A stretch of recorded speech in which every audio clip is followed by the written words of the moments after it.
So, our guest or our facilitator for today is the lead consultant for Stretch It Concept, and is also the founder, the lead consultant and the founder of Stretch It Concept. And she is the reason why we're here for HR Elevate. She has a decade of HR expertise as she has established herself, in the Nigerian HR space. She is backed by degrees in industrial relation, and she has her credentials in SP, HRI, AC, IPM, and so on. So you'll be getting a lot of knowledge, a lot of information today, and I hope that does so much good for each and every one of us. So please, everybody, welcome Miss Funmi Adesanya. Good morning, everyone. Can you hear me? Good morning. Okay, Good morning, I ma'am. guess we're all muted. Good morning. How are you doing today? Great. Thank you, ma'am. Okay, good Awesome, morning. ma'am. Yeah. Salami, Ben, Mudukwe. Quite a number of people have joined in. Adewusi, Hani, Miriam. Okay. Good morning. Good morning. Okay, so we won't take much of your time. We'll just dive into recruitments. I think last week, we actually touched on what HR, human resources, is actually. So, but before we go into recruitment, can I get one or two people to give a recap, not the entire recap, but to just give us an idea of what they were able to learn in the last session, to see that, that, okay, we are together on this. So I need just one, two people that can just talk a bit about what specifically they learned last week. Specifically. Okay. So, okay, I can see Olatoke Salami. Okay, go on, please. Yes, very much. Good morning once again. So Good last morning. first, I don't know if she's a Mrs. but Adiola Babatunde, and Yeah. she is with the beginner's guide on and that is a strategic business partner whereby they Okay. protect employer and employees Okay. in how they deal with difficult situations, and also Yes. entire employee life cycle. She mentioned briefly on functions of HR, the different functions, and then she asked us to also list. So she mentioned of recruitment and the talent acquisition, finding, attracting, hiring employees. She mentioned the pension and benefits, training and development, that is equipping Okay. employees with skill and knowledge. Fantastic. Job, just employee relation, Okay. employee management. And then we talked about startups, HR in startups, SME, where we had our assignments, corporate, Okay. that's NGOs, government and public sectors, and so on. And then she made the future of HR, which has to do with AI, how Fantastic. great technology into the system, embrace the remote and hybrid work system as well. I think that's all I have. Thank you. You've summarized everything. You didn't give room for someone else to summarize everything. I mean, that was a good summary. Thank you, Olatoke. Anybody else? Even though she said everything. Anybody else? But I need one more person so that we can get in the mood. One more person, one more. I thought there was a lot to learn last week, so I'm expecting so many hands up. Okay. Is there anybody there, Godson? No, nobody has raised their hands yet. No. Okay. Do you want me to just call on anyone? Okay. So, Hani, what were you able to learn? What did you learn last week? Annie. Is Annie there? Okay. Annie is not with us. What about Deborah? Are they muted? Deborah is Okay. talking. Okay, Deborah, go on, please. Yes. Good morning, ma. about Good morning. HR as a strategy business. She taught us about HR is a strategy business partner. She Okay. also taught about the functions of HR, and she Okay. listed some of them. The first one was their recruitment and talent positions, where you find yourself attracting, hiring the best people to the company, to the organization. And she also talked about the training and development, how you Okay. train your employee so that they'll be also useful. They'll be useful in an organization. She also talked about Fantastic. compensation, where you compensate your employee. And she talked Okay. about the employee relations, where there will be where the relationship between the employee and employer is very, very intact, Yeah. and where you also train your employee to face problem with and without you being Yeah. around. And Okay. the most important thing she talk about is when you want to grow yourself in an HR environment, you have to develop yourself with these HR tech skills. Make use of the tech skills so that it will help you a long way to solve Yeah. anything. Fantastic. Fantastic. Fantastic. Thank you. Thank you. Thank you, Deborah. Thanks. Okay, I can see Modukpe's hand up. I think that will be the last to take so that we can quickly, we're already behind time, so that we can quickly delve into what we have today. So Modukpe, you have the floor. Modukpe, Yeah, good morning. Good morning, man. Good morning, good everybody. morning. So, Good morning. I wouldn't want to go into what my other colleagues have said, but I just wanted Oh, to mention a few other things that okay. were discussed last week. Um, she mentioned the common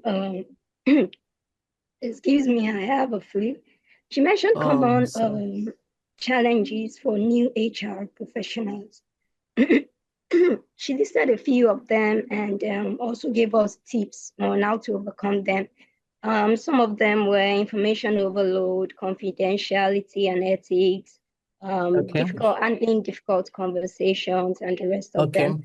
And she gave us tips on how to overcome them. And then she talked about the importance of certifications too, and at what level it might be necessary for us to get them. And then the Okay. role of HR in today's workplace. And I think that's about it. And then the commission of HR. I was waiting with it, but I don't know if you have anything that can. Okay. Okay, thank you, Modupe. Thank you, Modupe. Please, can we mute? Can we mute? Augustine, can we have everybody muted? Okay, so today is going to be about recruitment.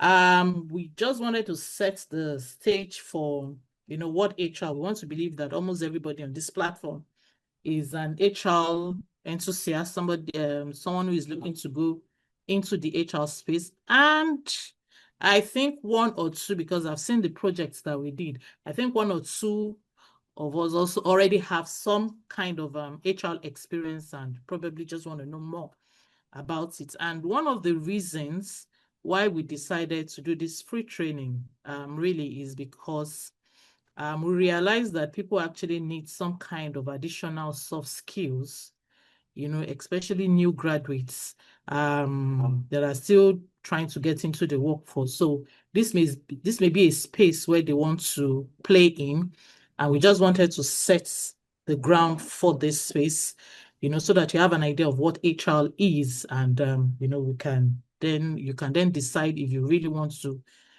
play in this field. So, and we also thought that after the introduction into HR, one of the inroad into HR most times that people, find very easy to go into HR is actually recruitment. You find out that many people start from recruitment, then they over time they evolve into different, sector of HR. But we decided that let's talk about recruitment. What exactly is recruitment? Why recruitment? Is recruitment really the key inroad into HR? Is it a key objective of HR? Is it one of the main responsibilities of HR? So we'll talk more about recruitment this morning, and I think subsequent trainings will touch on other areas. So in layman, I don't need anything fantastic. No, please go back. In layman language, I mean, I'm sure every one of us at some point have gone in for interviews. We've been engaged in some kind of, excuse me. Okay, sorry about that. I have a bit of cold. Okay, so can somebody define what recruitment is? When we say recruitment, as it concerns HR, what do we mean by recruitment? Like I said, I don't need a perfect, this is not an academic session. I just need somebody that, from your understanding, what do you think recruitment is? When they say recruitment, what exactly do you think it is? Okay, we have Olatoke Salami. Please go ahead. So we can Olatoke say Salami. recruitment. Yes, can you hear me, ma'am? I Okay. can. So recruitment is the process of finding and hiring the right candidate for a job. Yes, for a job within an organization. Beautiful. It's as simple as that. Very, very simple. Okay, then we have Krishna that says that recruitment, okay, is selecting the right people, yes, okay, for the right job with appropriate, okay, with appropriate and right skills. Then we have Josephine, process of hiring the right person for a job. Yeah, the entire process. Chika says it is the process of finding and hiring qualified candidates. Okay, we'll come back to you, AB. Let me just quickly read out the comments we have here. Recruitment is identifying the right person to employ for a job. Naomi says recruitment is an aspect of HR. Beautiful, an aspect of HR that deals with the overall process of selecting and hiring the best candidate for a particular job role or position. Fantastic. So can we have your Oyebi? You can quickly speak up, Oyebi. Good morning, ma'am. Good morning. Yes, ma'am. Recruitment, like we all know, it's one of the very important aspects of HR as a profession, because Okay. this is where you have to sift through CVs of different applicants that have applied for a job role. You have to see through their CVs, make sure that they have the right qualifications in terms of the job requirements, like qualifications, academic qualifications, sometimes location and personnel. So that's it. Fantastic. And Esther also says that recruitment entails the whole process of selecting, hiring, and hiring the right candidates for roles in organization. Okay. So recruitments. Hello, Chinaza. So recruitment is actually is not so much about posting a job. So most times when we hear recruitment, we believe that, oh, you just go on any job board to post a job. It's actually different steps, multiple steps, designed to find the right person for the right role at the right time. It is like a journey with distinct stages. And the truth about it is that recruitment is not just, okay, so we put up, just like we see in most online job boards and just say, okay, we need a cashier for this role. Before they even get to that stage, there are different stages already. And just like we have here, we have like about 7 stages. There's the need stage, there's the defining stage, and all these are still recruitment life cycle. They're the finding stage, we have the filtering stage, we have the assessing stage, the validating stage. They now have the stage where you close out. By the time you get to the closing stage, it means that, I mean, you finished everything that you need to do. And I mean, you're now on the closing stage. So when we talk about the need phase, right?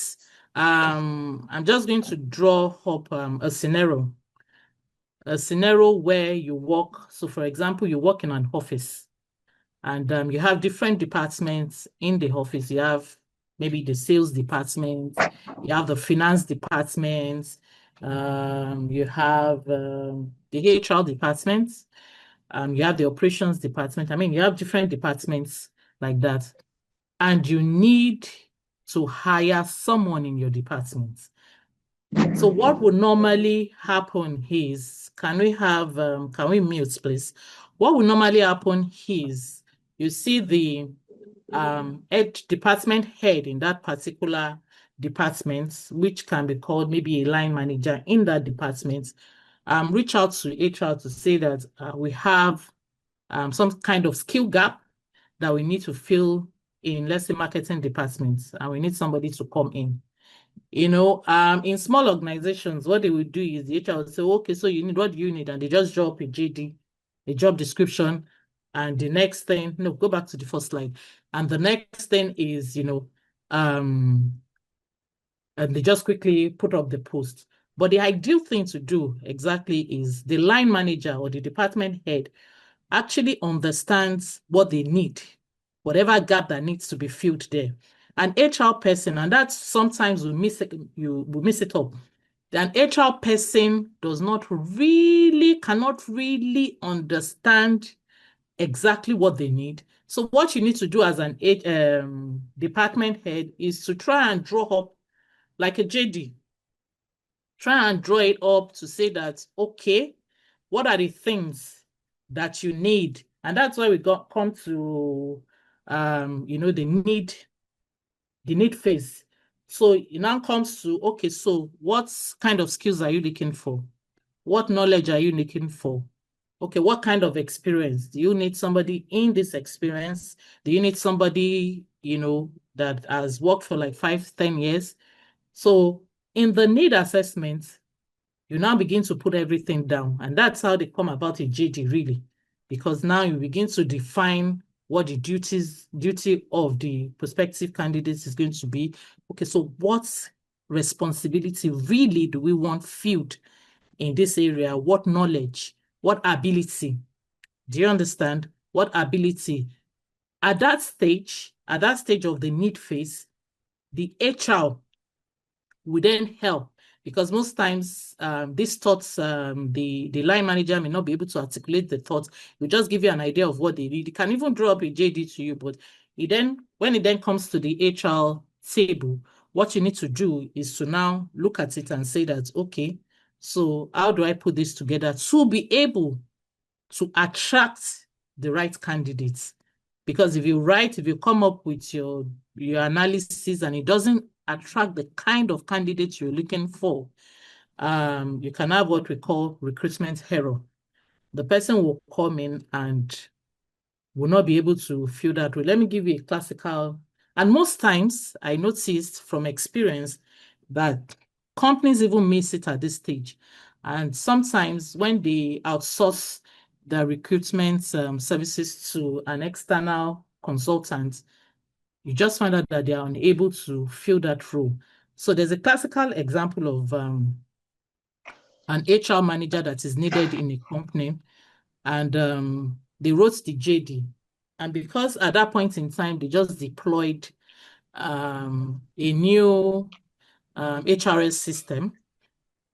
So their emphasis was on HRS system, that whoever is coming in must be able to must be very technical and must be able to, use this application. And we kept asking, okay, so aside from that, what other things that do you need? But because they needed somebody to fill that gap, they forgot the other responsibilities that the HR manager, and it was supposed to be like a senior role. Of course, the HR manager came in and he could confidently work with the HRS system, but it didn't have other attributes that is needed.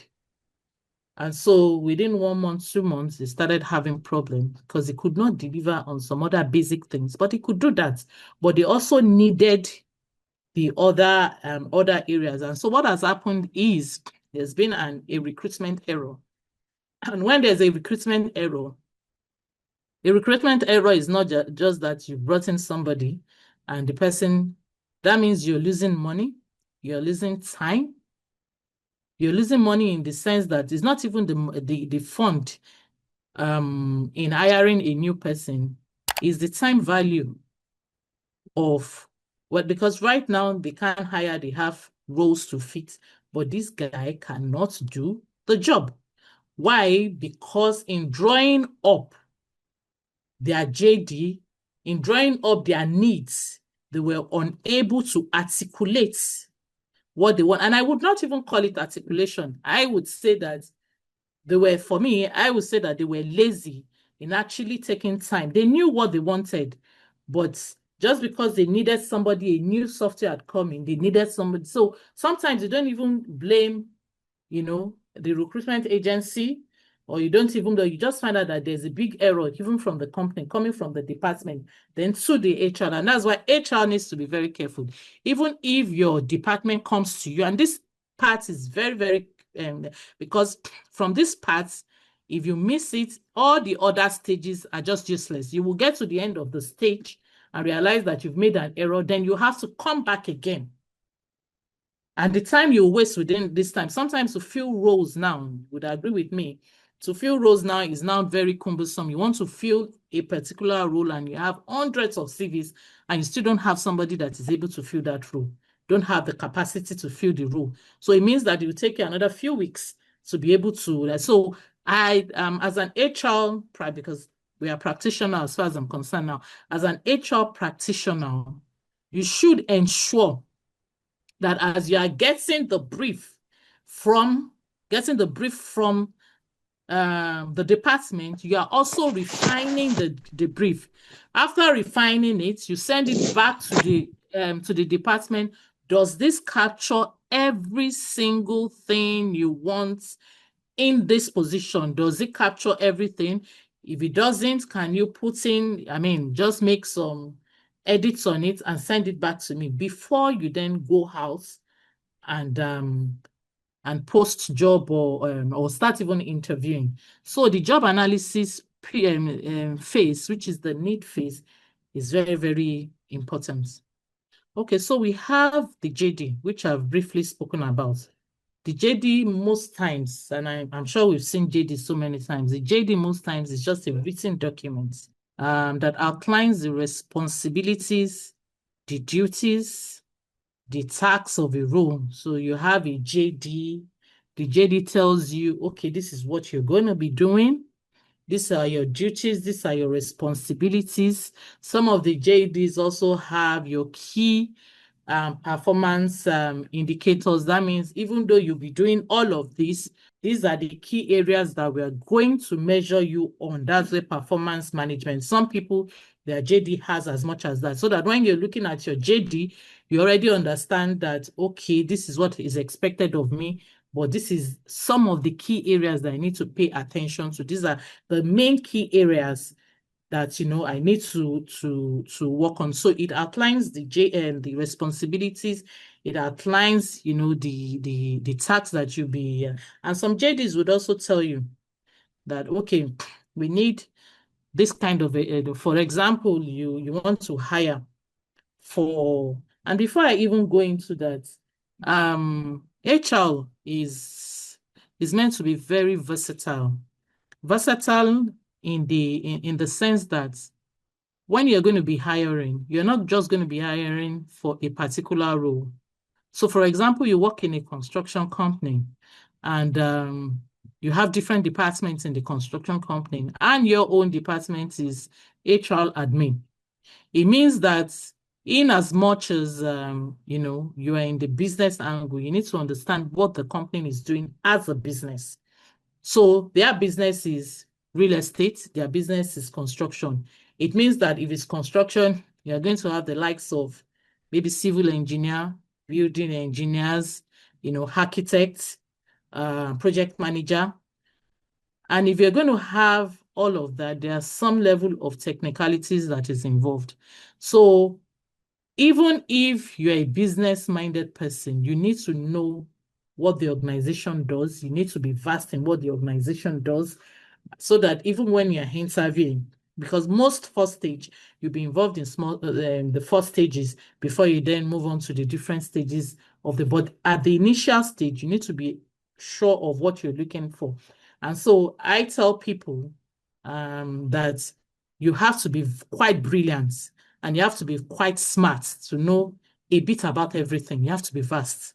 A bit about everything. Okay, so I know a bit about sales. I know a bit about marketing. I know a bit about construction. I know a bit about management. So you know a bit about every single thing. So it outlines the kind of education you should have. Your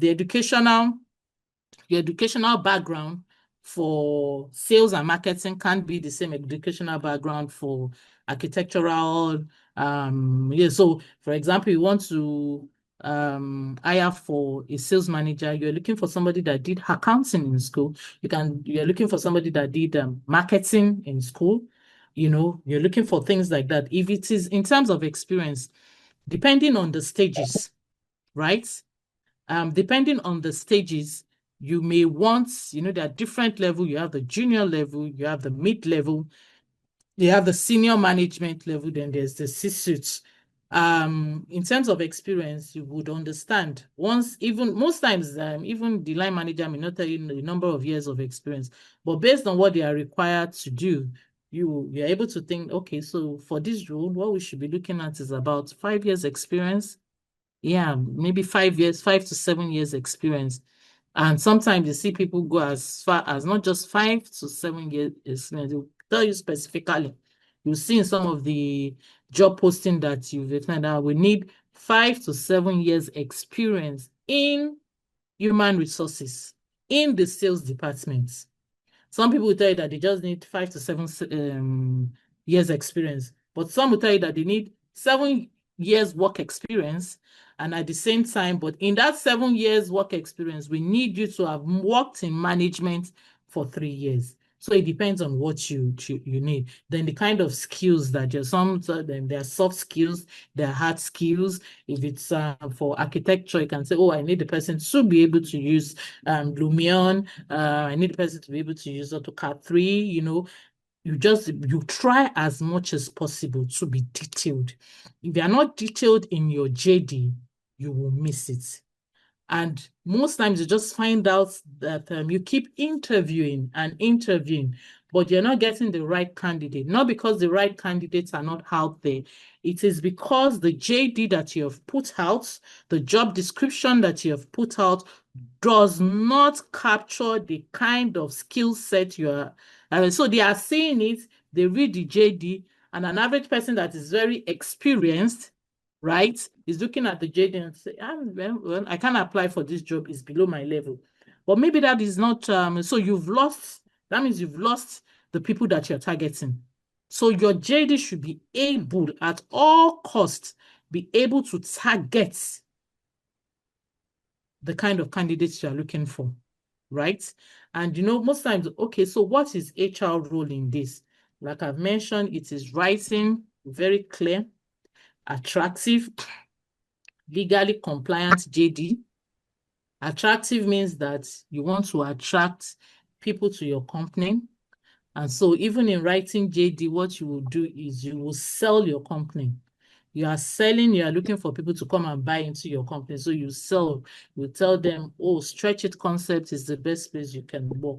This is our benefits. If you work in Stretch It concept, we would provide you with this, and this. Those are the selling points. Those are the brand. And part of the selling point also is not is when you are not actually having an interview. And that's where some HR personnel miss it. They put out a fantastic HR, then by the time people come in for the interview, they now find out, maybe they come in physically for the interview, As they're coming in, they see a receptionist that is eating and the whole atmosphere is smelling of food. They look at how people are like us, how they are talking, that am I sure I want to belong to. So you sold it online, but when they came physically, they were unable to buy it. And in truth, the market right now is very, very stiff. If you're unable to market your company, you have mediocres working for you. Because right now, what is happening in the workforce right now is that there are, it's now a global world that people can work globally anywhere. So the fact that somebody is working for you does not mean that they can't get a job somewhere in the US or in the UK. They just need to apply. Most works now, like Adeola said last week, is remote. So if you are not able to provide them with what they are looking for, they are quick to leave. And so after a while, you find out that the people that you have left in your organization, which as an HR you're meant to protect at all costs, will be the people that are not really performing. The high performance, they've left. And so you struggle.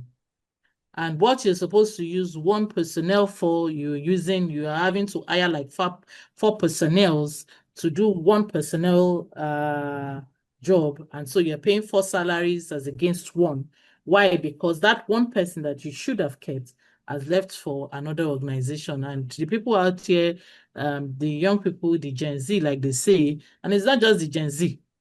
There's so much focus on, the Gen Z are moving, both the Gen Z, the millennial, everybody, everybody now, they are looking for better opportunities, greater opportunities. Okay. So are you with me? Are you with me? Please type in the chat. Please Yes, type ma'am. in the chat. Type If in you have any question, just stop me. Just ask your Yes, ma'am. question. I can see your chats here. Okay. Okay. Okay, and I'm sure some of you have experienced this. You must have gone for interviews at some point in time. Do you have any experience that you want to share? Some experience that, that stood out, or some experiences that are not that palatable? Do we have any? Anyone you want to share? No experience. We've not gone for any job interview. Hey, good morning, ma. Good morning. Who is speaking? Success, Who ma. is speaking? Sorry? Success, ma. Okay, go ahead. Okay, ma. There was a particular job interview I went for. Online, Okay. I saw that the role was for an administrative manager, and it Okay. comes with a pay of 150,000. So I went to the place. It actually took me 1 hour to get to the job location. When I got there, and during the interview, I was told that the role is a marketing role. And I'm like, I applied for administrative, not a marketing role. They said that it was to bring people to come for the interview. But I said, okay, let me know Whoa. what marketing. Are you So after they told serious? me what marketing, yes, it happened. So after they told me everything the marketing entails, that even the pay was 50, not even the 150 I saw online, so just the 50 was 50,000 naira. I was so angry because I had to use transport. I wasted my money to go to that place, and going there, I saw that what I applied for was not what I was hearing. So it was really, really annoying. Wow, sorry about that. Wow. But was that the company, or it was a recruitment agency? Yeah, it was a company. It was a company. Yes, ma, it Wow. was a company.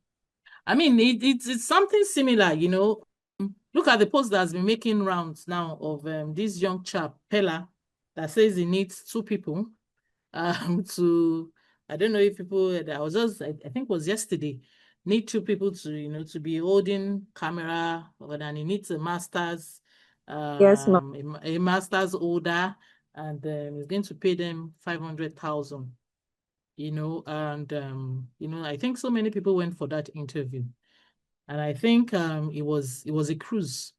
For him, it was just a cruise, because at the end of it, I'm not sure he hired anybody, and the line of interviews didn't even go with he didn't even go with, I mean, they said he was just asking different questions. So, my advice in this case is, as beginners, HR enthusiasts, and I don't know if whichever, I don't know if it's HR you would want to, HR department you want to, but whichever role or interview that you're going for, please try as much as possible to do your research.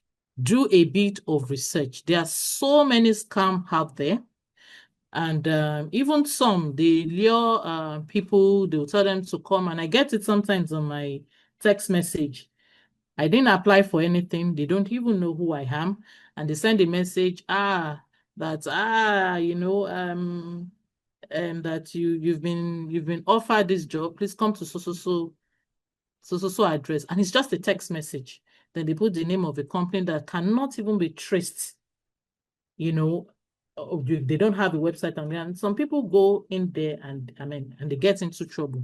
So in as much as we're desperate to get the job, and I know yours is not even desperation, because they told you that it was an admin officer and they said they want to use that. So none of the information they put out was even correct. The job role was not correct. The remuneration wasn't correct. So everything, anybody that picks up that job will be totally frustrated. Absolutely frustrated. And we have so many. Even the recruitment agencies, so many out there, because they feel that people are looking for jobs. And so I'm advising everybody. There are so many people looking for jobs, but at the same time, you can stand yourself, you can stand out. You can stand out. And how do you stand out? For example, you are taking the extra miles to, to get some skills. You are already doing a training like this. Look for things. If you want to work in the HR space, okay, so what are the kind of skills that I don't have the experience, but what are the kind of skills that I can get outside of the workplace? Try and gather those skills, at your own leisure time, at your spare time. Be building yourself up. Most times when you go for interview, especially as new entrants, we don't really expect. I know some organization would ask you that, what experience do you have? And maybe probably you just finished NYSC this February, and they're already asking you what experience. Even if they ask you questions like that, what you should be telling them is that, oh, okay, yeah, I just finished in February, but while I was doing my NYSC, I did this training and this training. And after I finished my NYSC in February, by March, I already ran a 4 weeks training on HR, and I have a certificate for it. And I also ran a training in data management. So they can see that from the moment you stopped, or from even right while you were in school, that you were already you've already done some trainings. And some people will do internship programs, and they'll tell you that, oh, while I was interning in these organizations, I was assisting the HR personnel, I was assisting the HR manager, but these were my responsibilities. So by the time you gather all of these, even though you're a new entrant, nobody can, permit my word, bullshit you. Because some of the experiences that you've acquired, even the people that have been working for 5 years, they've not had the time to acquire it. So meaning that you don't have a work experience does not mean that you can't fit into some roles. People are looking beyond all of that now. People are looking even beyond what experience do you have. They will even tell you, sometimes they'll tell you that, I don't even need somebody with experience that already have some ideas in their head. I need somebody that can come in and use their initiative, but is smart and all of that, and have this kind of training. So please don't put yourself in a place where you are pressured. into, I'm sure some of the people that went for that interview now, some of the people that went for those interviews, some of them will say, okay, well, there's nothing I can do. Let me take the 50,000 naira work. And of course, they'll promise them that they'll be giving them commission. And I mean, give some percentages. So you need to know what you want. It's not pride, but you need to know what stuff you're made of. And before you can have even that kind of confidence, you must have invested in yourself. Okay? So we move on to the finding, the finding phase, which is the next phase. This is when, after you've written a very concise job description, very clear job description, you now put it in front of the right people. How do you put it in front of the right people? That's when you now, start posting. Do you understand? You post, and you post in the right places. And you use different channels. Sometimes there was a time in one of the organizations that I worked that we were looking for a project manager, but we needed a licensed project manager, and we interviewed quite a number of people. We've gone on the job board, we've posted it. At some point, we just decided that there's an association of project management in Lagos. Why don't we go on their platform and we post? There will be so many, and that was how we were able to get the right candidates because it then occurred to us that, that's the institute. People come there to come and get licensed. And what we are looking for is a licensed project manager. So why are we even, going around? And we just posted it on the platform, and we had so many that we could then pick the right candidates. So writing the job JD, if you don't put it in the right places, for example, you work in the NGO space, right? You work in the NGO space, and you want to post for program coordinator or monitoring and evaluation officer. Most times you don't just go to the likes of the job mag, the Hot Naija and jobs and all of that. You may want to think, okay, so where can I put? Where do job seekers for the NGO space, where do they normally go to? So you just because I think we have one in Nigeria now that is just for NGO. You can't post any other thing. I think NGO jobs or something. Once you put it on that platform, you know that before the end of that day, you have so many CVs. So aside from you drawing up your JD, you want a situation where you are also pushing it and putting it in the right places where you get the right candidate. It saves you trouble. It saves you so much trouble. So you just put it there and get all the CVs before you then start to filter. So the filtering stage. So these are the circles to let you know that you don't just wake up one day and just draw up a JD. Or when you see a job poster online, know that it's going through this series of stages. So the filtering stage is where you then address.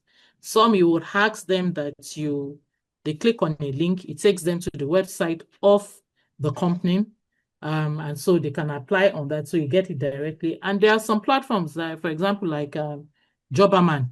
Jobberman will not give you that opportunity for the resumes to come directly into your email address, and I think that's because they still want to have the control, and that's why they will boast to you. They will tell you that they have hundreds of thousands CVs because it's residing on their platform. So what you can do as a recruiter is you register with them, right?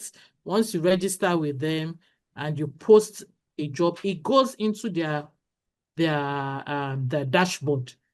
So from their dashboard, you would go in there to go and click on it. You click on the CVs. Anyone that you then like, you can download and have on your platform. And of course, you know that if you have like 200 CVs, you can't download everything. It's not coming directly to you. So at the end of the day, they still have control of the CVs. So there are different ways, but this stage is where you review applications, you review CVs, you review cover letters, to see if candidates actually meet the basic qualification.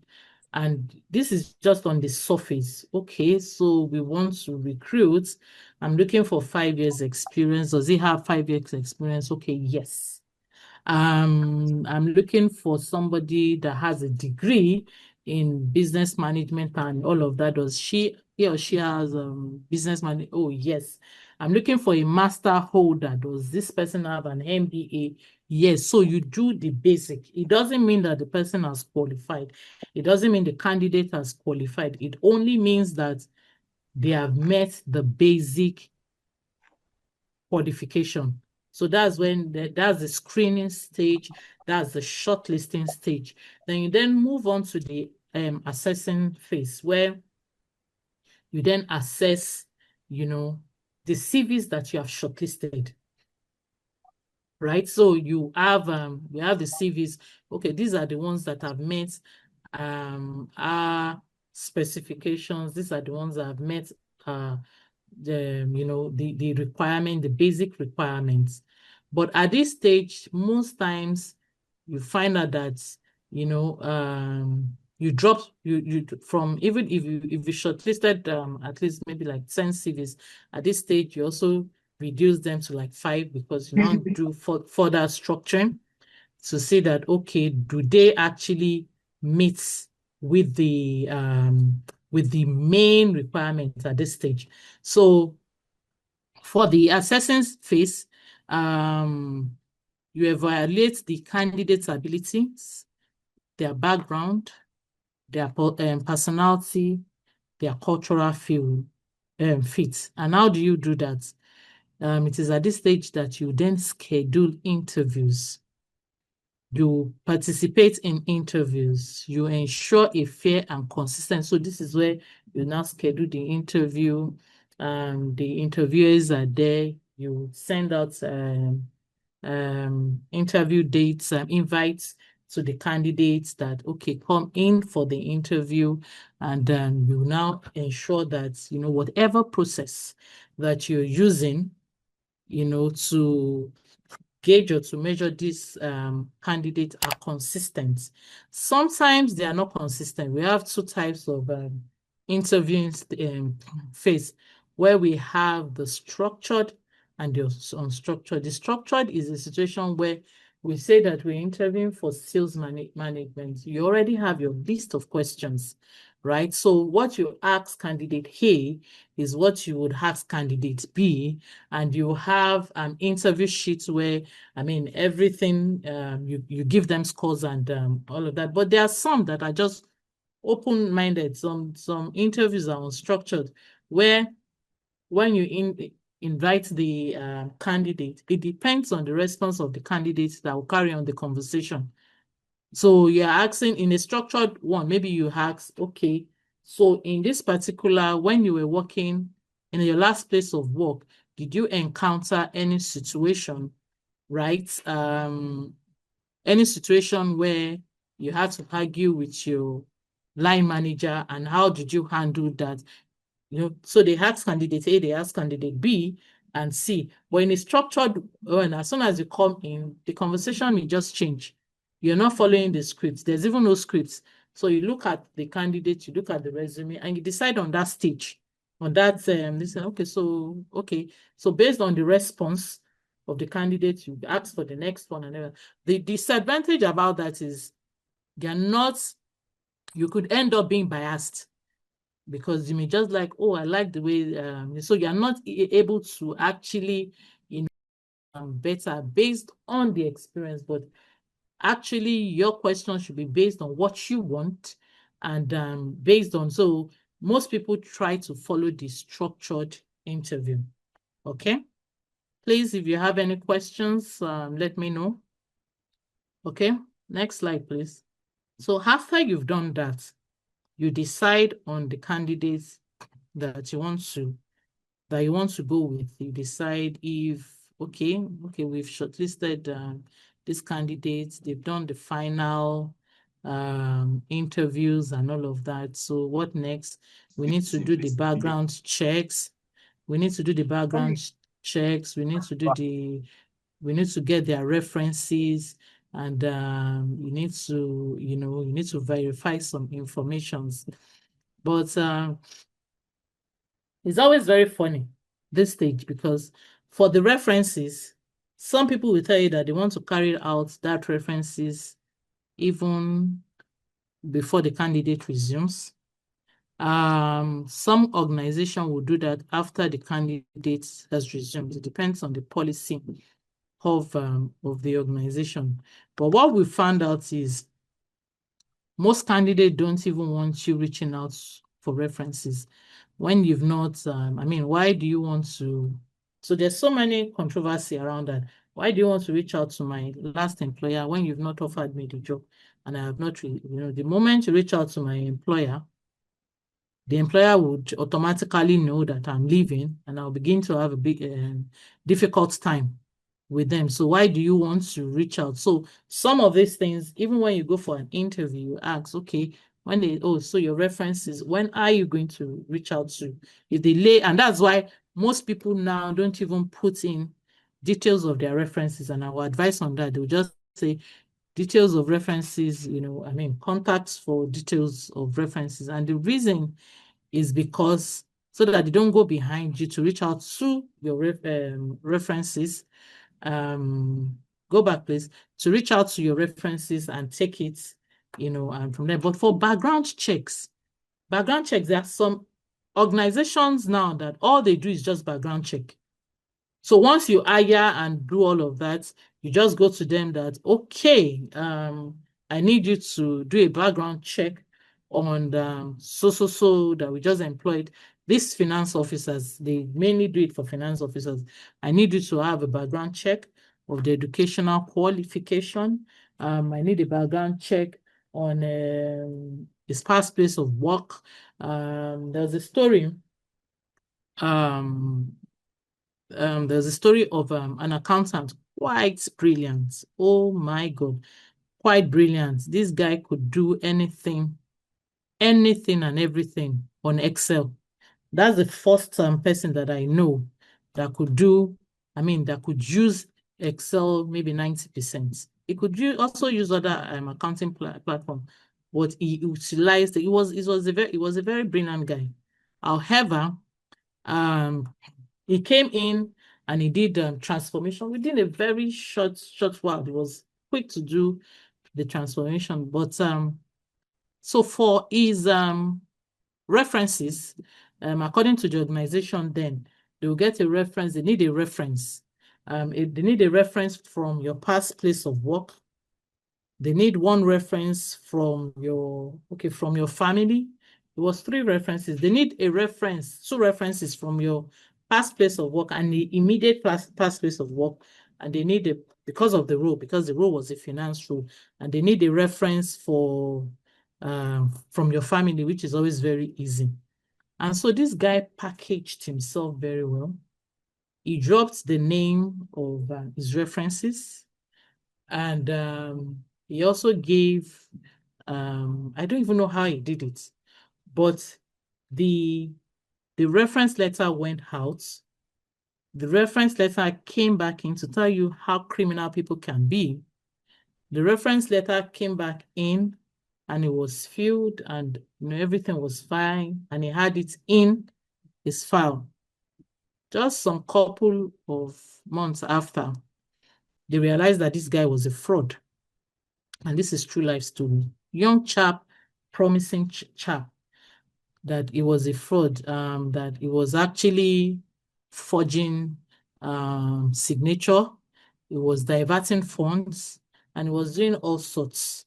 And so immediately he knew that there was an investigation being carried out on him. He disappeared. And so the next thing they could do was to go to to the references. And so they went to the references, they traced the references. The references were actually in those organizations. It's just that the letter that they sent did not get to them. He did it in such a way that the letter got back to him. How he did it, it was delivered in. How he did it, nobody knew. So I think I'm even trying to remember exactly what happened, but he was one that filled those references. he filled those references. He said good things about himself, and those ones, by the time they were now doing they went to the company, said, yeah, this guy actually worked here. But he worked here and he defrauded the company. He defrauded the company, and I think he was locked up or something until they asked him to pay the money and all of that. And he was let go after he has listened, but they actually locked him up. Now that the guy is a big time fraud. He said, but he made you that. He said you were the reference. He said, that was the exact thing he did when he came here too. He dropped his references. So that's to tell you that people will go the extra miles now. Extra miles. People will present certificates that are not even theirs. And they will present it, they will read up on it. Another classical example was we were recruiting for a company and we needed a sales manager. No, we needed, they needed maybe a digital marketer. I can't remember the exact role. Then this guy, I mean, his resume stood out. Fantastic. Where he has worked. So we had an interview with him, but of course, what he was asking for was more than what the company wanted to pay in, and so within then maybe like 4 months after, another company entirely wanted a senior marketing manager. It was a very big role. And I was the one that was going through this, and I saw the name. For some reason, the name just rang a bell. I don't know. It just rang a bell that I think I've seen this name. So we scheduled the interview, and it was supposed to be a Zoom interview, and the guy did not he didn't put on his camera, and we said, oh, there's something wrong with my camera. The moment I heard his voice again, this voice sounds familiar. So, and I think along the way, he mistakenly just touched on his camera. So I was able to quickly see his face. Then he put it back on. Then he disconnected from the Zoom meeting. So we went back to our database and typed his number in, and he brought out 2 different CVs. So what the guy has done is that there's no problem in applying for 2 roles, but what was criminal, and this is a young person, what was criminal about it is that the only thing, that was in those 2 CVs was just the name. That's the only consistent thing. The school that the guy went to in CV1 is different from the school that he went to in CV2. The school that he went, the places he worked in CV1 is different from the places he claimed, meaning that he didn't even work in any of those places. And he applied for the job. And it was in that first interview, this guy was so confident. I've never seen. So, in my mind, we tried to reach him after. I think he blocked us and all of that. I just wanted to understand that if you are this brilliant to do criminal things this way, why don't you? Meaning that maybe he's not even educated. Maybe he didn't even go to any of those schools. But he has mastered the act of. So, and a company would hire this guy. A company will hire him. He will be working in the company. Every information that he has given them will be a lie. The only thing that will be a true about that guy, and for him to be able to do that, it will be that even you getting into his references will probably do what that first guy did. You would find a way. So as HR, and that can cost you your job, because when it then gets to the management will ask you that, didn't you do a background check? How can we bring a fraud? Because if somebody like that comes into your system, you can imagine him also working in the finance department or even working in any area. He will be defrauding the organizations. Your informations are not safe with him and all of that. So HR is like a police that makes sure that all hands meet. That all ends meet and all those things. I hope we're following.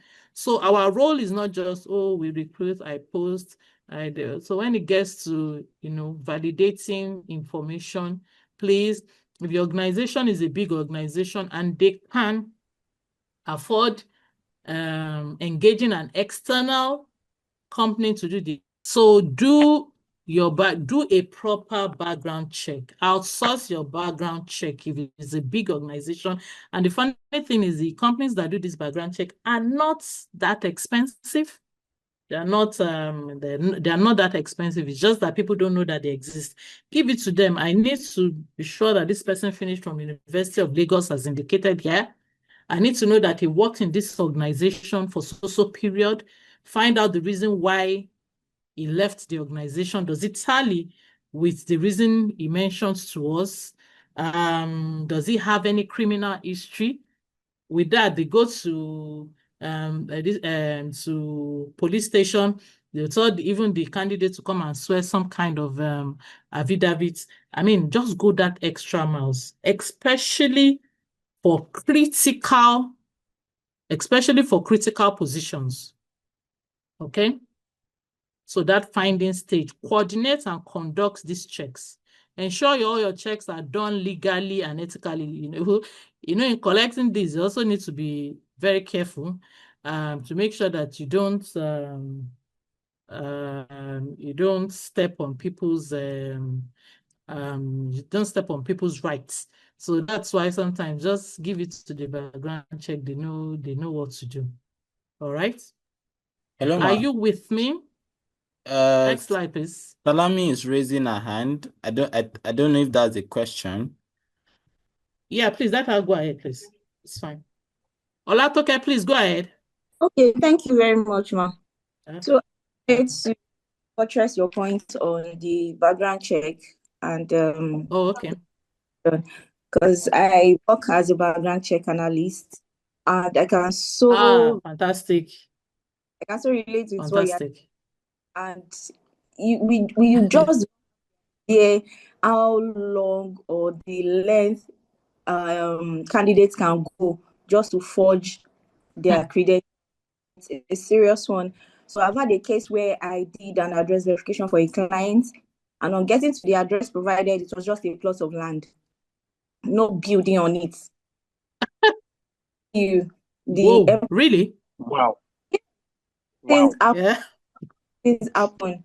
And the issue now is we even need to start sensitizing organizations on the need for it, because some of them don't even believe in background checks. They just feel it's waste of money, or our internal processes, we handle it and all of that. But it's something major now that companies and employers really need to look into.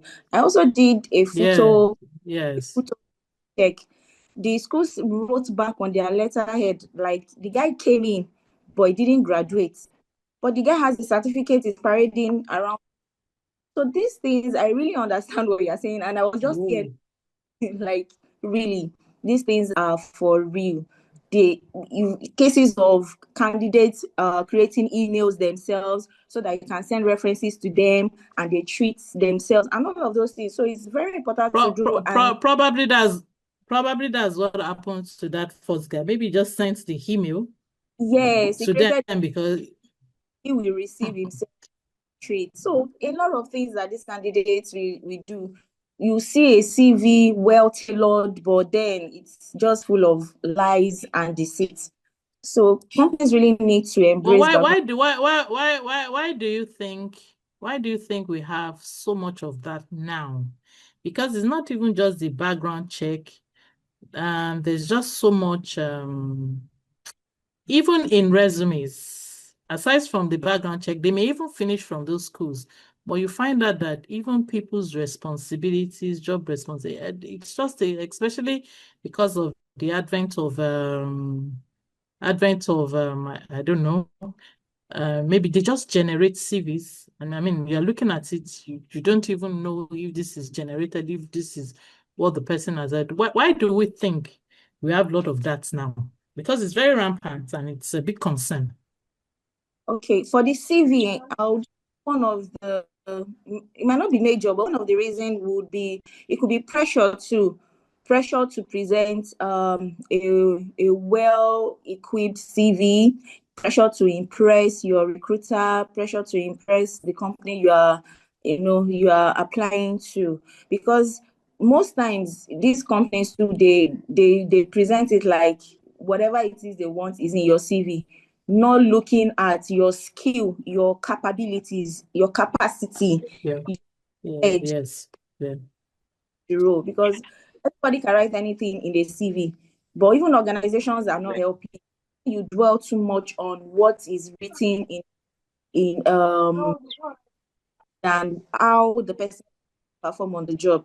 I think people would want to do anything, and trust me, we have ATS Yeah. that we, so they want to do everything to make sure that CVs are trial. So they don't even care what some. I've been when recruiters will complain that even candidates now we use chat GPT to create resume, and you will know when you see that this one is a chat, it's an AI It's so product. smooth. Yes, they want some will It's so smooth. the chat prompts, and then all of this. And so I think even the pressure as well concerning CV really is one of the issues. Like, let candidates just be themselves, be on the lookout more for their composure, the way they answer your questions, the skills, what they can bring to the job, on the job, really. That's what most organizations actually need. And, just forget about all the smooth talk on the CV, ma. Yes. Hello, Olatoke. Okay. Yes. Did you get the last thing I said? No, I didn't. I lost you for some seconds. So I concluded by saying that organizations should focus more on, in fact, during interview, they should have an assessment sheet with different scorecards of those things they are looking forward to in the candidates. So you have composure, you have body language, you have skill, you have knowledge. Everything, yeah. So let your decision be based on those things. Don't just look at the CV alone. Oh, this guy has wowed you with his CV, with his 10 years experience in one organization and all of those skills. And right now people are beginning to put figures in CVs as well. You see, I achieved 90% of a total. 90%, 85%. Oh, Okay. wow. So I think organization beyond CV, and then when you interview the And candidate, it's not organization. That is actually the role of HR. yes, Even if is the role of HR is being able to craft out the right, because if you're following the trend now, Deborah, I will take you in a bit. If you follow the trend now, you find out that if you're still looking for qualification, you're on your own. Because the problem people are having in organization right now goes beyond. They would have people that have the right skill sets, that have all of that. But if you also don't look at the areas of attitude, behavioral attitude, and all of that, you will miss it. So beyond that, you also want to look. You have to find a way to measure all of that during the interview. You find out that most of the people that are very skilled and all of that now, they don't even stay that long in organization. So if you're looking at, especially when it's the entry level, mid-level, look a bit more at, okay, what is his attitude to work? How does he take correction? You see some people now, they correct them, the next day they don't come to work. They don't care. And so they just leave. Or somebody gives you 24 hours, I'm resigning today. All those does not have anything now to do with the work. It now has to do with the attitude of the individual. So, there has to be a way that you look at all of this and be able to decide that this is the candidate that I want to bring on board. And that's the role of HR. The line manager has done his own bits in sending you what he needs, and you have an idea of the challenges they've been having in that department. So HR in shortlisting, in shortlisting and screening is looking, and yeah, people will say that how do you know attitude on this? You need to know. I interviewed a gentleman sometime last week for the role of, Deborah, I'll take you, for the role of I think an architect lead. Yeah. And I've had several interviews, but I understand what the clients want in terms of, see, I have so many people working on architects. When I say a lead, I want somebody that can you give me 1 minute, please? Just 1 minute, please. Hello? I'm so sorry about that. So while I was interviewing, I was looking beyond just a lead. I was looking for somebody that has the right attitude because he was going to be reporting to the MD. And the challenges they've had is they didn't really have somebody that had charisma. They wanted somebody that had a good charisma such that, you know, all the people working under him can willingly report to him.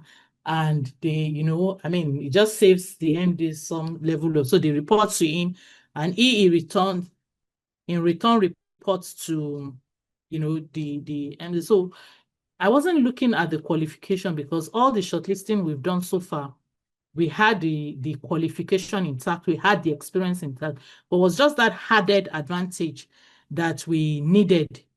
And you know, but from the beginning of listen, I could sense a bit of attitude problem from the interviews. Then we also then noticed that for every organization is worked, he spent about, I mean, there was no organization that spent more than 1 year. And our question was that, okay, as an organization, why is it that it's a trend for you, or, I mean, you just give yourself that target that once I spend a year, because for this organization, they need somebody that can stay for a while, they need stability.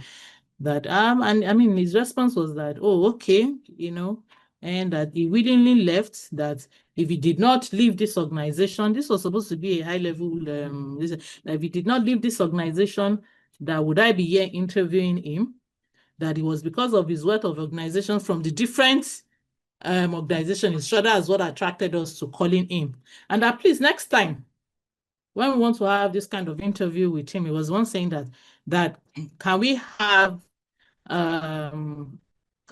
somebody that is experienced in construction, somebody that is experienced in his field, and so that should be the distance. So I told him. So immediately I knew that we can't recommend him. But then I told him, I said, you know, when you go for subsequent interview, you just do that. I am interviewing him. I'm interviewing him on the, but that our role is that we don't know what we're doing. That looking at you, the reason why we shortlisted you is because you have that capital. And I've listened to you, but you don't even know who you're talking to. You said somebody that is experienced. I said, I worked in the construction space for 12 years as an head of operations, meaning I know everything about construction. And I mean, here you are, you know, saying that next time. And, you know, for that person to have that audacity to, like you said, success is the audacity. To have the audacity, meaning that they are going to have serious problem if you hire somebody like that.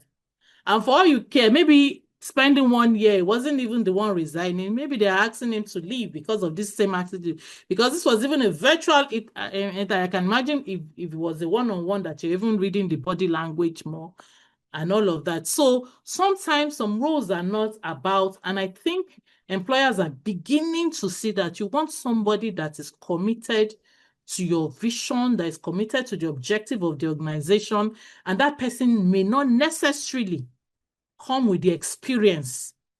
It may not come with the actual experience, can do the role, but does not have that maximum experience. Yeah, does this person have, you know, the right attitude to work? Why not bring the person on board? Except it now gets to, you know, like the C-suite level that, oh, you can't. You just need somebody that has the experience all round. Yeah. Okay. So, the reason why I have hello? two is it was Who is that? Hello? we have issues with So Deborah, do you still want to say something before we move on? Okay, yeah. Chidima, okay, go on, Deborah. I just want to contribute to what Olatuke just said. There are some HR, they will post some job vacancy online, and the experience to be like, you need to have 15 years experience, 10 years experience. You now see people forging their resume to fit into it. Experience, and just for them to fit in. Yeah, that's right. So yeah. I don't know if HR will change their channel, they will change the channel of how they post job vacancy online. Yeah. Yeah. And that's why, that's why we are having this training. This training is not so much for the people out there. It's for us to be able to do it right. We see all of that. Some HR can't even draft a job description very well. They don't know how to interview. What they just use is their intuition, and that's why as a recruiter, it is very, very, very, very important that we get it right. Yeah, you see some JD, they will just write 15 years experience. And for that 15 years experience, the annoying thing is you see 15 years experience, then you now see how much they want to offer. The offering is for a 5 years experience. It's not for 15 years. So the offer, the remuneration does not go with the kind of experience. That's a mismatch. And that's an error from the HR person. So you see people apply for that role. And you can't even get the right candidates.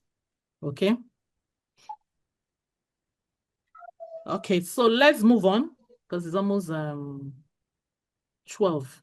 So then after that, we now go on to the offer and the onboarding. That's the closing stage.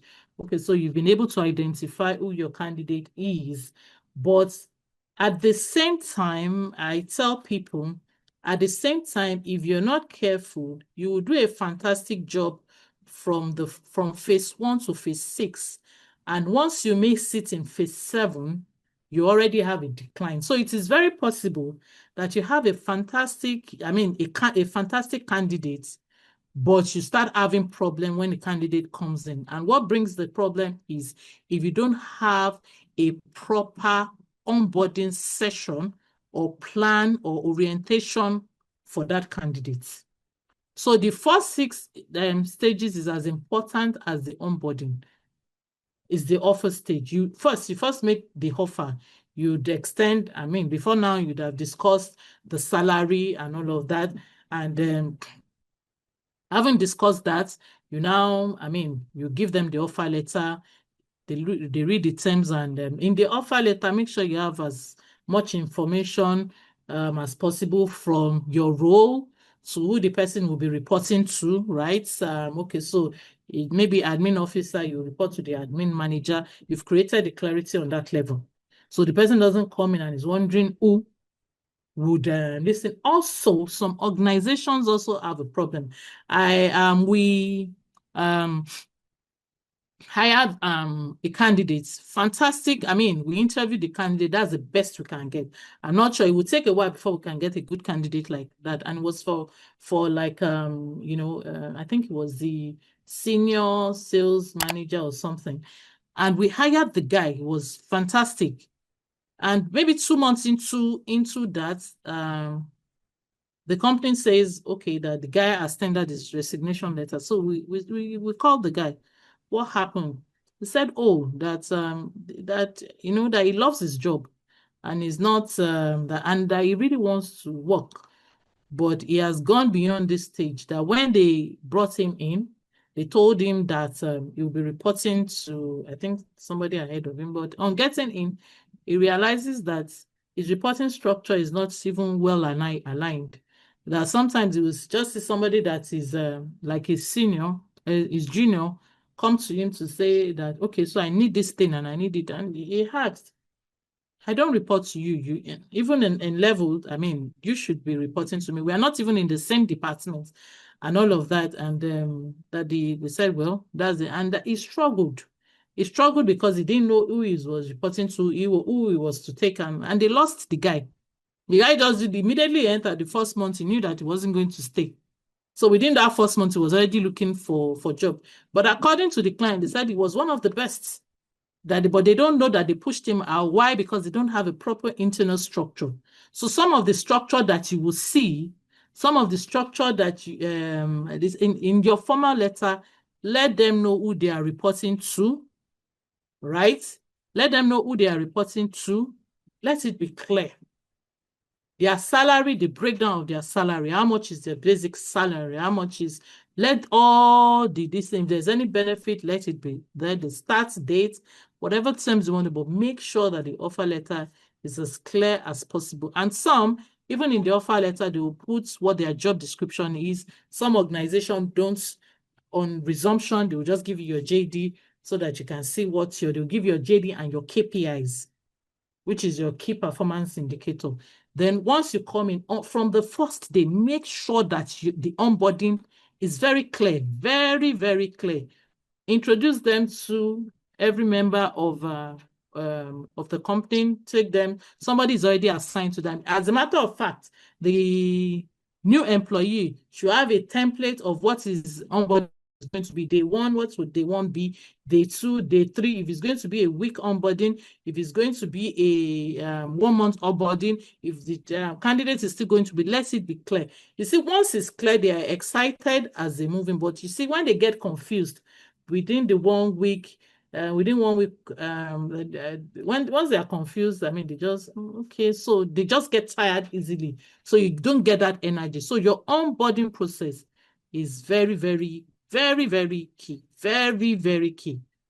And you make sure that you give them all the necessary information. It is at this point that you let them have, if you have an employee handbook, if you have a company handbook, if there's an SOP for, his role, anything that pertains to his role at this stage of the onboarding is when you you give them that, and you make sure that they are assigned to somebody that they can go to.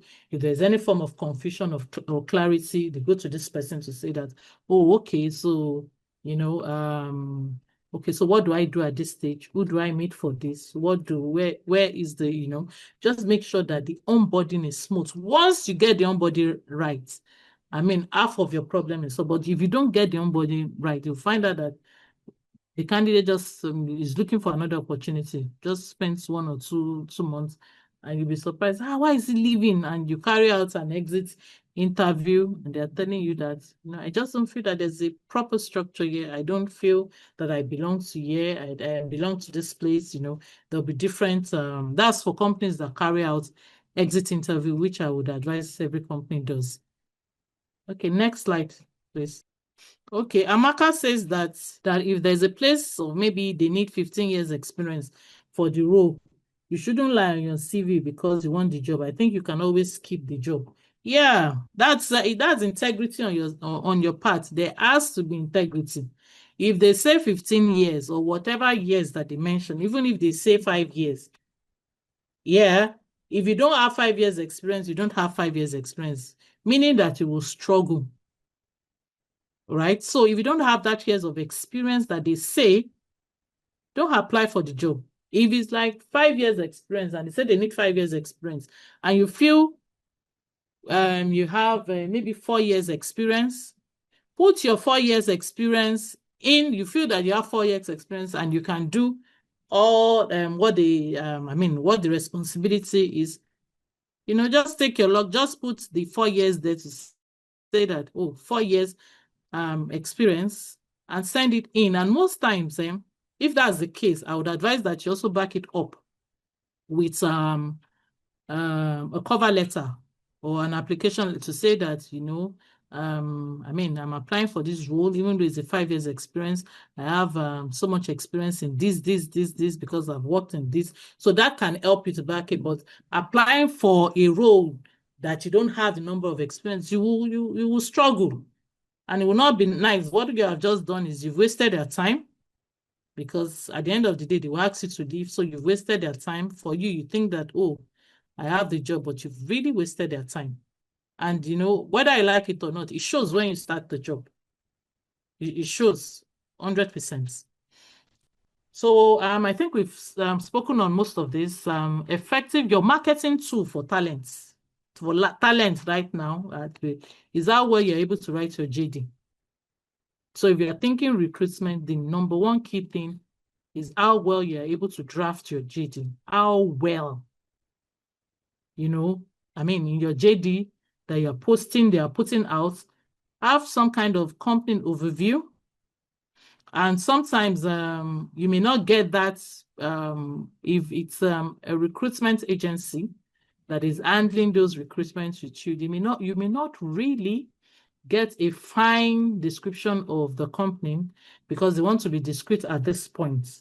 So they will just tell you that this company we're hiring for is into blah, blah, blah. But when you go into the interview, even though they won't give you the name of the interview, try as much as possible to get more information about the company that you're applying for. So make sure your company overview is very clear and it is included in the JD.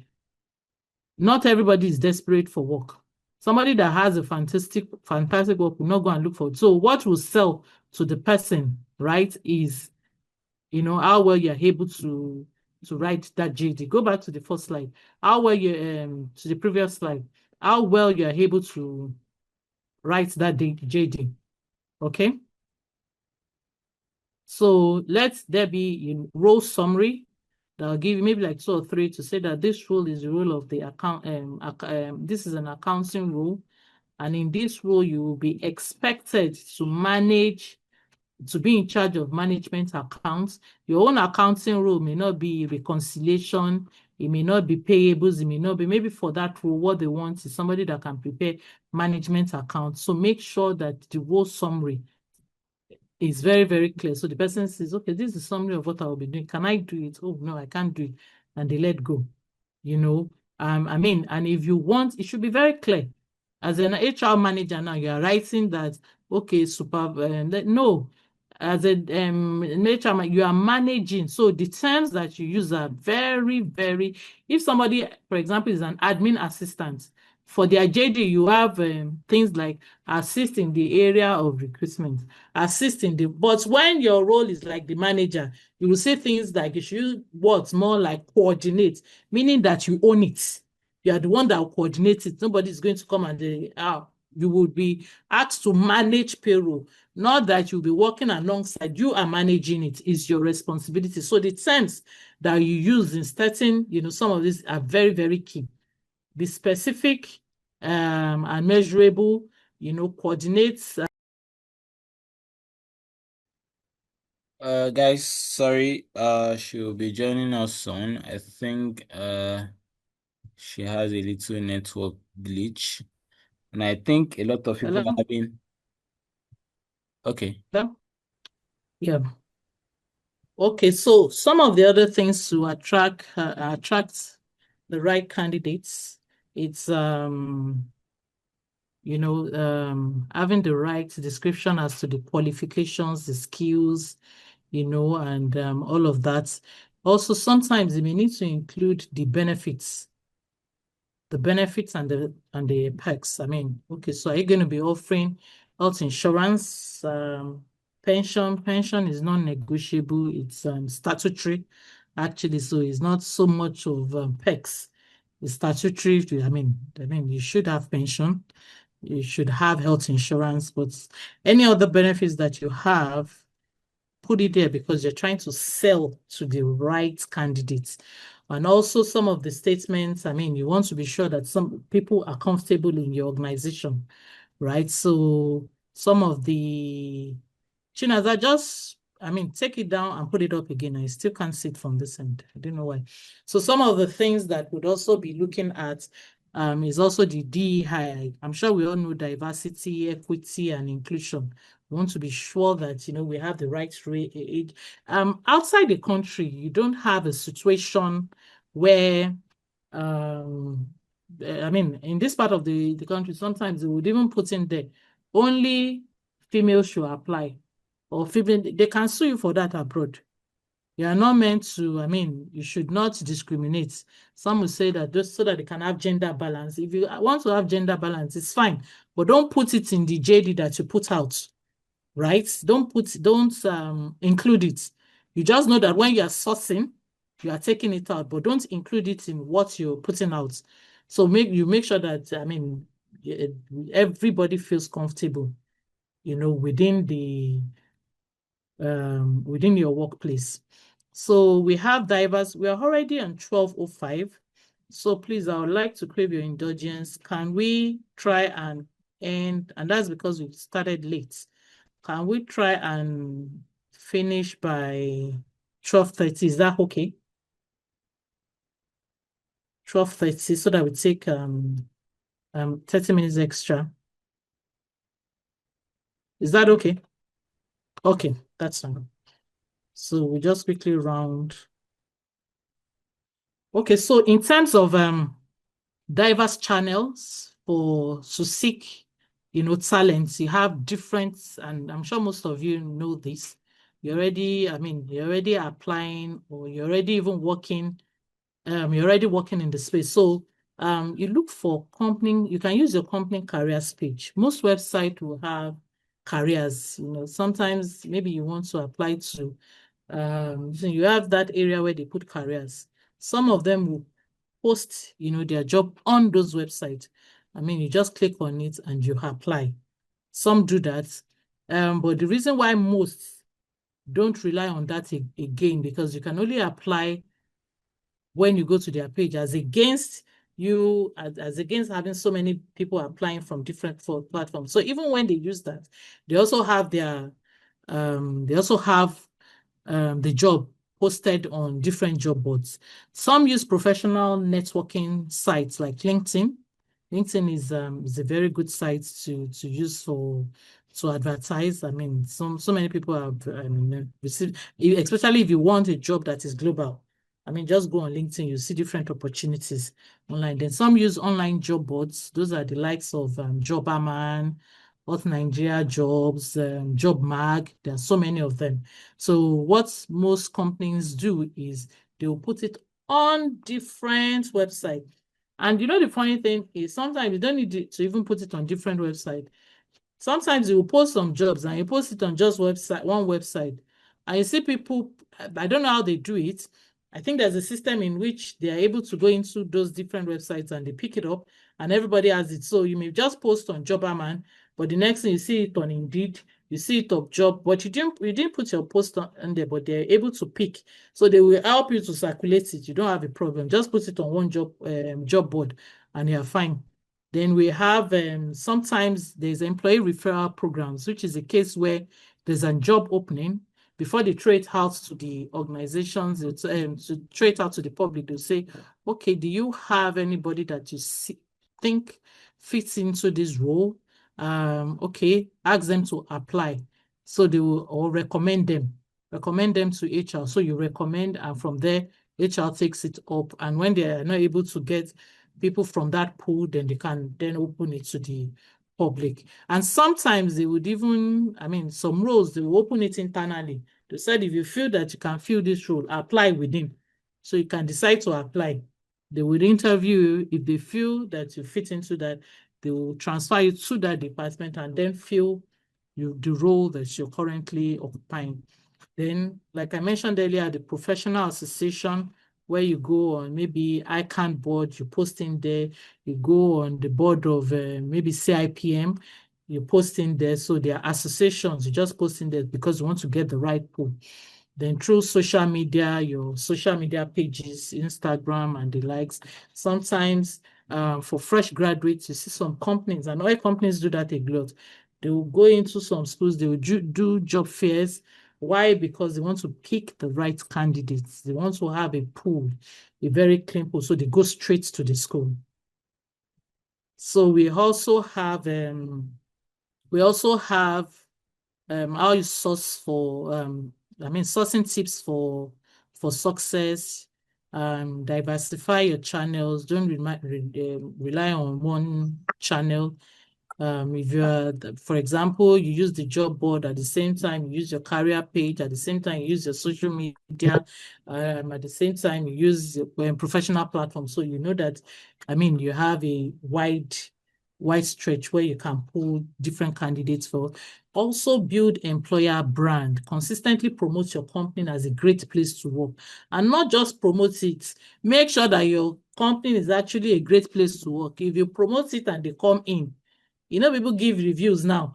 It's just a matter of they'll just go give you a review. And so don't just promote it. Make sure that your company is actually a great brand to work. Be proactive, actively search and reach out to perceived candidates. Sometimes perceived candidates, sometimes sometimes you find out that what you need, you can't get it out there. What do? You go and poach. You just go to I'm seeing this person on LinkedIn and I like the kind of write-ups and all that. Person is always talking about the achievement and you reach out to the person. There's this job opening. Do you mind applying for it? It means that you are now going out of your way. You're not waiting for the CVs to come. You are going to poach. You are going to reach out to the person, Then track and analyze results. That means you monitor channels, bring in the best quality candidates, to optimize future efforts. So efficiently identifying top talents. We've spoken about most of this, so I'll just move on to the next. Sorry, I'm working with my slide there because I still can't. Oh, okay, it's on now. Okay, move on. Okay, different approaches to assessments. You can have phone interviews or screen. Some people, because they don't want to waste their time. So for example, you want somebody that is going to work as a front desk. You don't need the person coming in first. What you just need to do is to do a phone interview first. So phone interview, you're trying to see how well the person speaks on the phone, the phone etiquette, and so sometimes you may, and sometimes because you don't want to waste your time in setting the first stage and second stage, only to realize that the candidate doesn't fit. You just carry out a phone interview. Hello, how are you doing? I'm calling from Stretch It Concepts. We're recruiting for the role of an admin manager. We've seen your resume. When is the best time we can reach out to you? Okay, we can have a phone interview later tomorrow. You get the later tomorrow, you give the person a call, and all the interview you have is not even up to 15, 30 minutes. 10 minutes, you already know if the person will come in for an interview one-on-one. Sometimes it is screen through Zoom and all of that. Sometimes it's just that phone interview. And so so can you quickly introduce yourself? What have you done? Give me a breakdown of what you've done. So, okay, sometimes because remuneration is a constraint, they want to know if the person fits into that remuneration before they even conduct a one-on-one. And so you see some companies, they will say, okay, so in terms of remuneration, what is your expectation? Okay, you may not necessarily give us a salary expectation, but what is your range? Or if you don't ask that way, you may also be that, okay, for this role, we are offering within this range. Is this something that you can work with so that we can have further discussion as to, having a one-on-one interview? The person says, okay, no, this is below my budget. Okay, thank you very much. So if the person is coming in for, it is later in the interview that you now discuss on the specifics. And because some companies already have their salary structure, no matter what you say, they're not ready to move away from that salary structure. And it's always good when companies have salary structure so that you don't play with people. Salary structure, if you fall within, we move on with the interview. So from there, you do the one-on-one. interview with the listener. You'll be shocked that some companies don't even do one-on-one again. They will do the first stage on screen, that's Zoom or by phone. The second stage again that you meet with other, you would also do it on screen. The third stage you also do it now. Maybe like they will now tell you to come in. Maybe they want to size you up, then you go in for the last stage. So there's the panel interview where you gather multiple perspectives simultaneously. So it's a situation where you now have different people from different departments. So the candidate comes in. The candidate's role is that he's going to be working with the finance, is going to be working with the tech, is going to, so they bring everybody from this department, to come and ask questions. And at the end of the day, they have their record sheets. So based on whatever scores they do a calculation and decide if this candidate is able to go in. Next slide, please. Okay, then there's technical interview. Technical interview is maybe if it's very technical, sometimes they now get you to do some technical things. So for example, they're asking you if you can use a particular software. They're asking you if you can use the maybe AutoCAD, for example, or if you can do some coding work. So they give you specifically on that, okay, do this. Let's see if you can do it. So they are more specific. They don't need to go round and round. So they just go for the technical interview. Like the behavioral interview that we mentioned before is how candidates, behave. So they give you situational questions. So they ask you things like, okay, so can you describe a time where you entered into an arguments with one of your clients via phone, and the person, how were you able to resolve it? What were the steps? Because they want to see how you will resolve. That means maybe your role is a customer service and you're going to be dealing with different issues at different times, and you cannot afford to be upset with any, so they want to see. So with that, apart from this being, they would also even carry out some kind of aptitude test so that they can see where your mind is. Then also they will give you case studies too. Maybe you need to do a presentation. Maybe your work requires that you'll be writing proposals and you're going to do, so they want to see your skills in presenting, in using PowerPoint, or in, coming up with a case study. So they tell you, case study, we're going to a company. This company is it to please do a presentation how we will market to this, or give us a pitch deck for this. Next slide, please.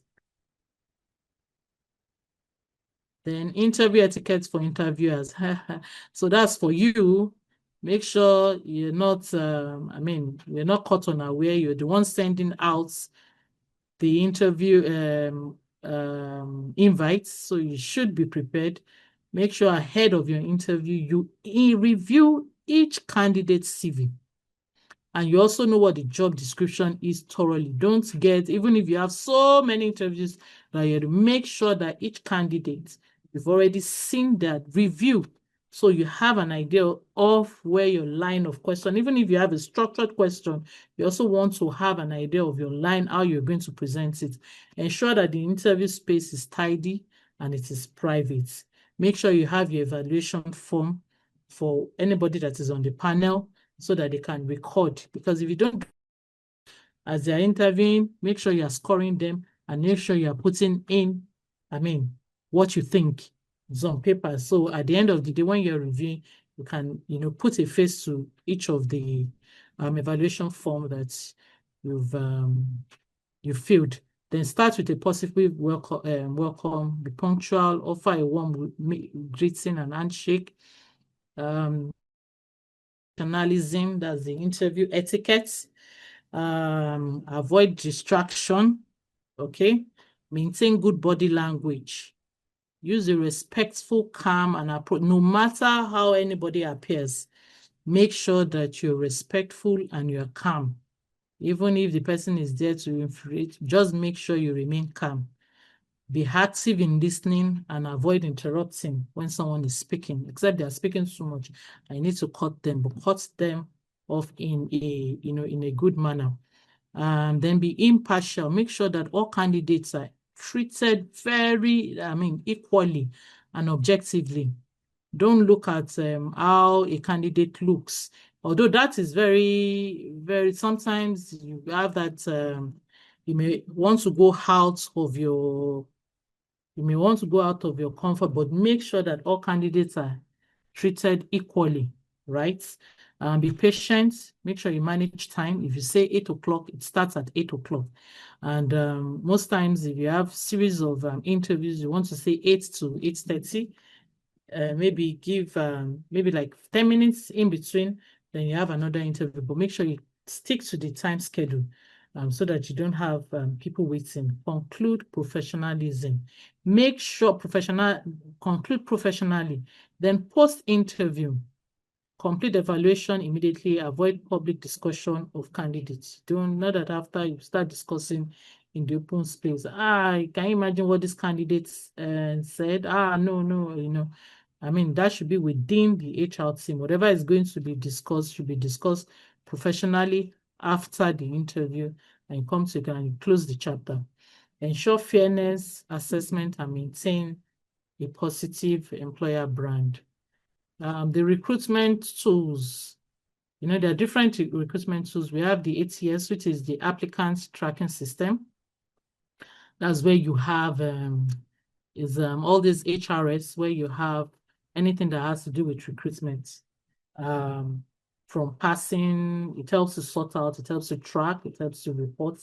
You also have video conferencing tools like the Zoom, the Google Meet that you use in conducting the interview. You have the scheduling tools. You can use Calendly to schedule, Doodle to schedule.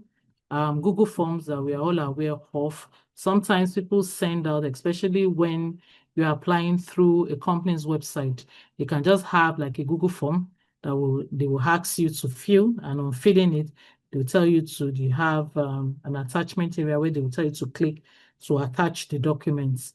Then you also have communication and collaboration tools. You have things like Slack, Microsoft Teams. That's used internally, to collaborate within, the department. Then some of these tools are important because it allows for efficiency and automation, like the ATS. The only reason, is automated, and so it saves you so much trouble. It helps you to track. It helps you to, take out some of the CVs that you don't need before you even start sourcing. Would have, dissected everything for you. Then the consistency, you have a proper process and data collection in place. And then the data analytics, it provides valuable insight into recruitment performance. Then it helps to improve candidate experience. It streamlines the processes for both the candidates, not just the candidate and the employer. Then scalable, it helps to manage larger volumes of applications, especially these government, when they are recruiting and they tell you that, Lagos State is recruiting, you don't expect that you start sending CV into their Gmail. It will crash with no time, because if you have an ATS working, you just put it in, and it can absorb as many as you something. And this is tip that we can go back home and look at. Just familiarize with, maybe not even if you don't have a company you're working in now, just go online, that, okay, what is an ATS, and see how the dashboard works and all of that. So you can have an idea of what an ATS is. Okay. I was trying to rush and we're right on time, 12:24. So we just have like 2 minutes for the questions.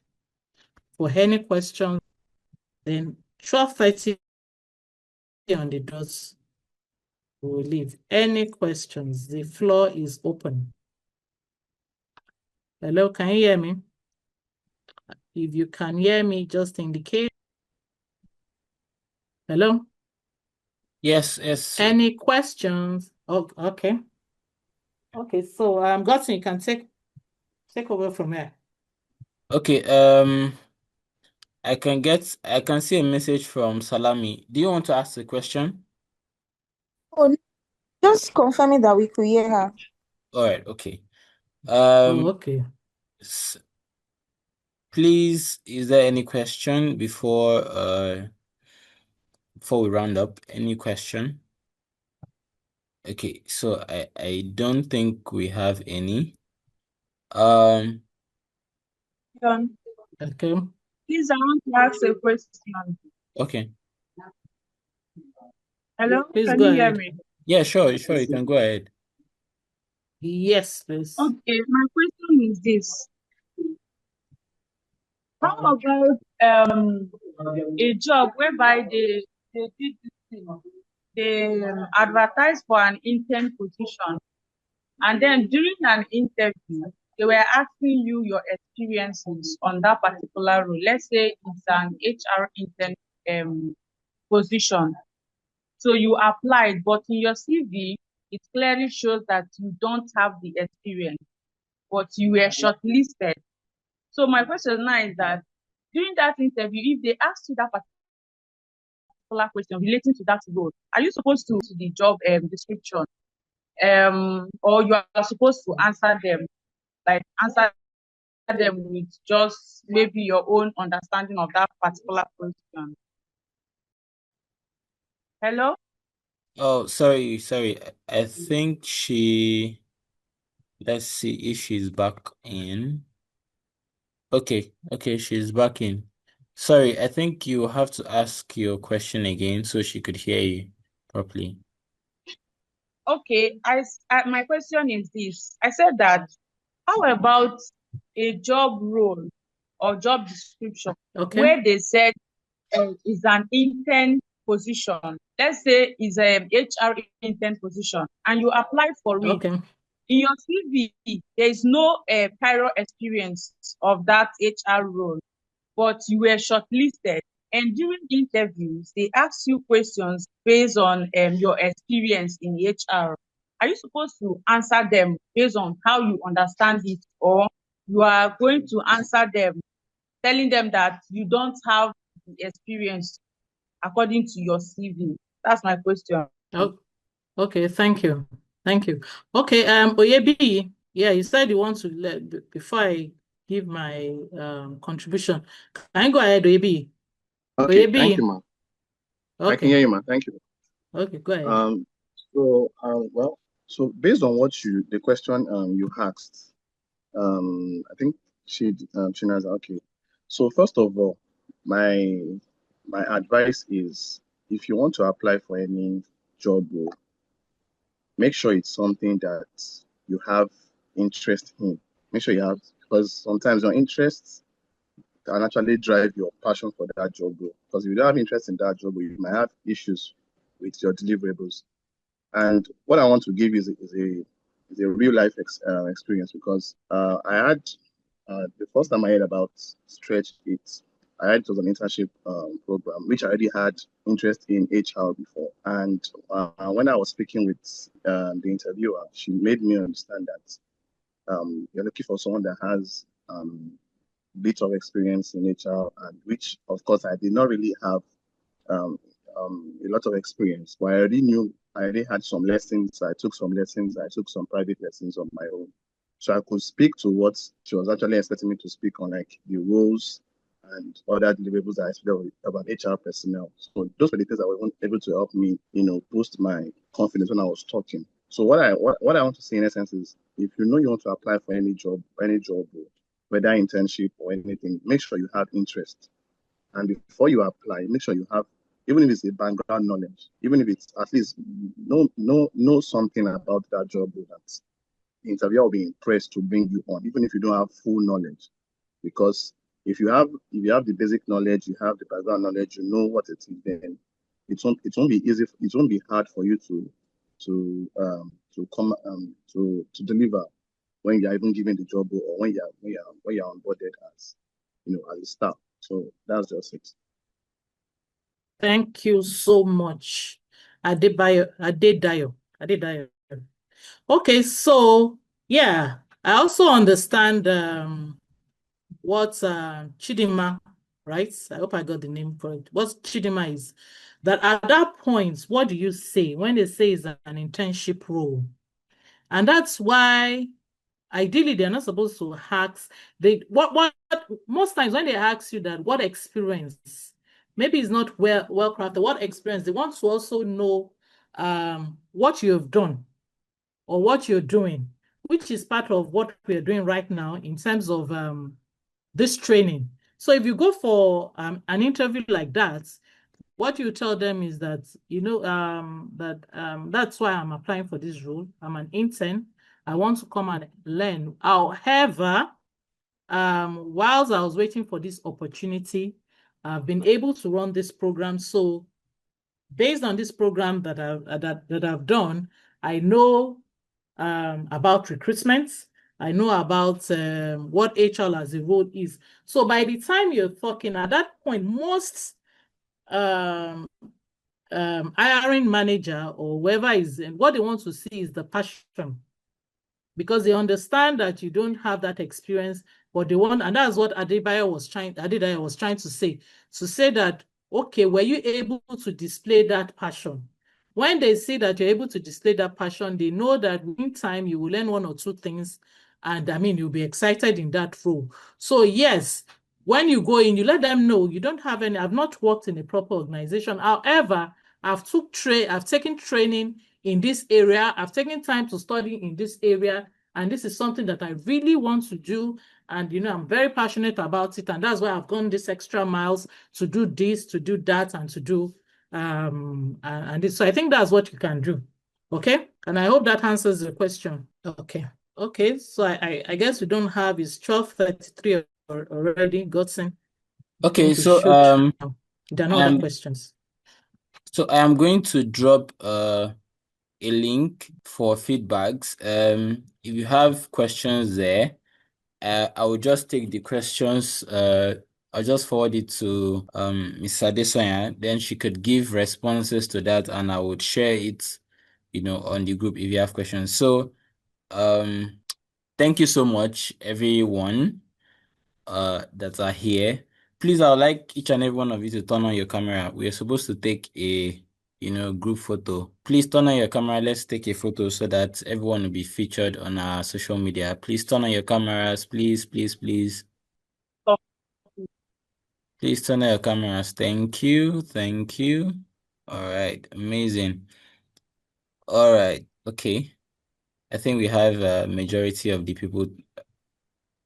Okay, perfect. So, as my best friends, I have to feature you all on the company's social media page. So thank you all so much, and I'd like each and every one of you in the chats, just thank Miss Adesanya for her time. Please, you can send as many thank yous as you can. Yeah, she's reading all of that. Okay. That's great. That's great. While you are sending your thank yous, I have an important announcement by 2 o'clock. So I will drop the announcement on the community group. But in the meantime, let me drop the link. Okay, so I've dropped the link to the form. So please, before you go out, click on the link and fill the survey form. Then you could go, and we are done for today. Thank you all so much. I'm really grateful. Krishna, you're welcome. You're welcome, and I'm glad that you're okay and you're smiling. You're doing good. So please, everyone, go to the survey form, click on the survey form, fill it, then you can go, and we are done.